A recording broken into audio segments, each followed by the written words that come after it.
इस वीडियो में हम ये देखेंगे कि कोई पिक्चर जो हम अपने मटेरियल, अपने थीसिस, अपने जर्नल आर्टिकल या रिव्यू में कॉपी करना चाहते हैं तो उसकी परमिशन कैसे ली जाती है। तो इसके लिए सबसे पहले जिस आर्टिकल में से हमने पिक्चर कॉपी करनी है उस आर्टिकल को उसके जर्नल के ऊपर जाके हम ओपन करेंगे।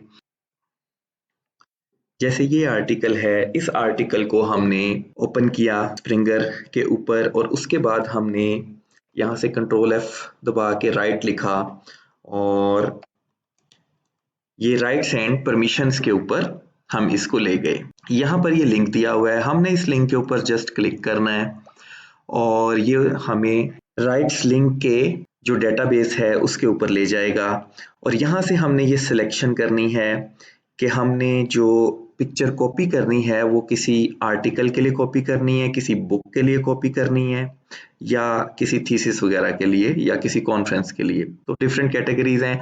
मोस्टली हम किसी जर्नल वगैरह के अंदर ही अपना आर्टिकल पब्लिश करते हैं, उसके लिए हमें पिक्चर चाहिए होती है या बुक के लिए चाहिए होती है। तो लेट्स सपोज हम यहाँ for the time being journal के लिए क्लिक करते हैं। फिर ये डिफरेंट कैटेगरीज हमसे पूछता है कि आई बिलोंग टू एकेडमिक। फिर नेक्स्ट है कि सिंपली हमने नो कर दिया। My format is print and electronic both. I would like to, जो चीज़ आपने यूज़ करनी है, कॉपी करनी है, फिगर कॉपी करनी है तो फिगर के ऊपर आपने क्लिक किया। उसके बाद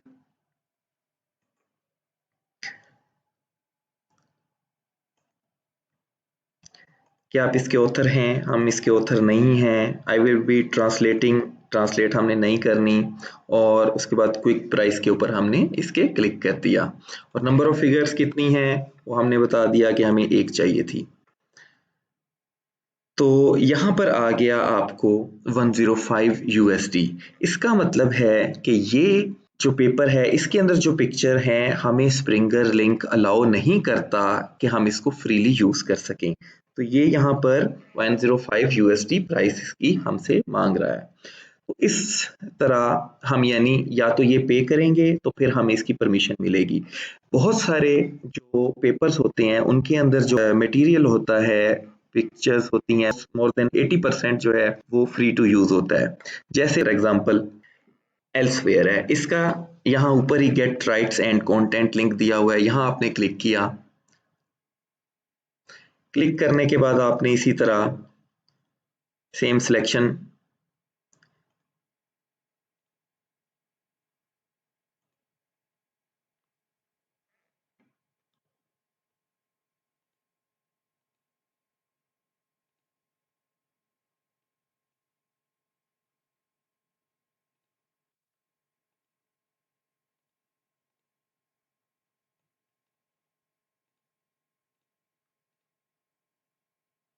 यहाँ हमने क्लिक किया क्विक प्राइस के ऊपर तो हमें आंसर आया 0.00 USD। यानी ये ऐसा कंटेंट है जिसके अंदर हम मटेरियल फ्रीली यूज कर सकते हैं।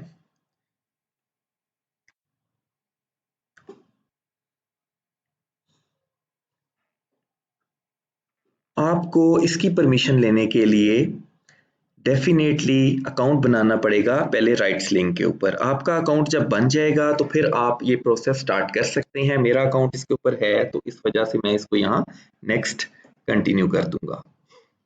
जौन सी फिगर आपको चाहिए, लेट सपोज फिगर नंबर 2 है तो आपने यहाँ फिगर नंबर 2 लिख देना है और उसके आगे कंटिन्यू कर देना है।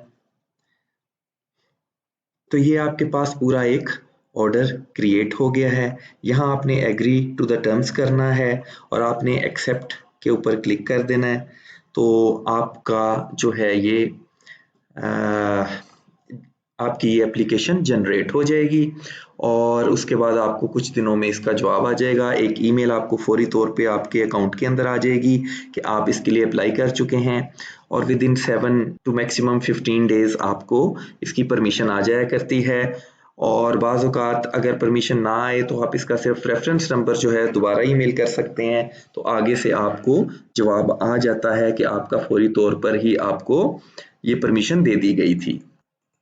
इसी तरह अगर आप देखें रॉयल सोसाइटी ऑफ केमिस्ट्री के जो डेटाबेस है उसके ऊपर, तो आप देखें यहाँ आपको दिया होगा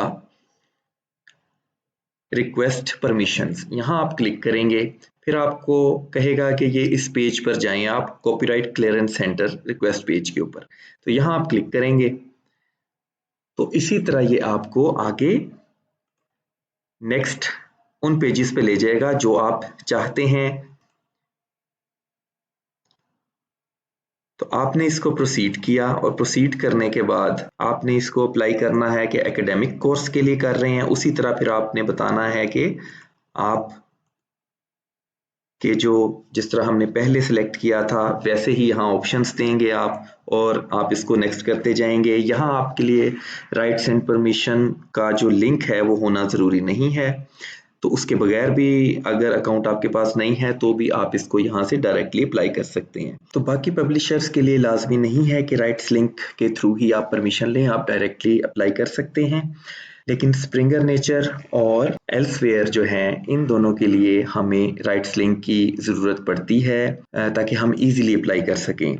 वैसे डायरेक्टली भी आप एल्सवेयर पे अप्लाई कर सकते हैं, लेकिन मैं रेकमेंड करूंगा कि आप राइट्स लिंक के ऊपर अकाउंट बनाएं। इसके अलावा एक और बात ये कि जो ऐसे आर्टिकल्स होते हैं जो ओपन एक्सेस में होते हैं, तो वो क्रिएटिव कॉमन लाइसेंसेस के अंदर उनका जो तमाम मटेरियल है वो फ्री टू यूज़ जो है ऑलरेडी दिया होता है, तो उनके लिए हमें यूजुअली किसी किस्म की इजाज़त लेने की ज़रूरत नहीं होती। और जब आप इजाज़त लेने लगते हैं तो वो पहले ही आपको ये मेंशन कर देता है कि इसके लिए आपको इजाज़त लेने की ज़रूरत नहीं है। वो भी आप राइट्स लिंक के थ्रू जाके चेक कर सकते हैं।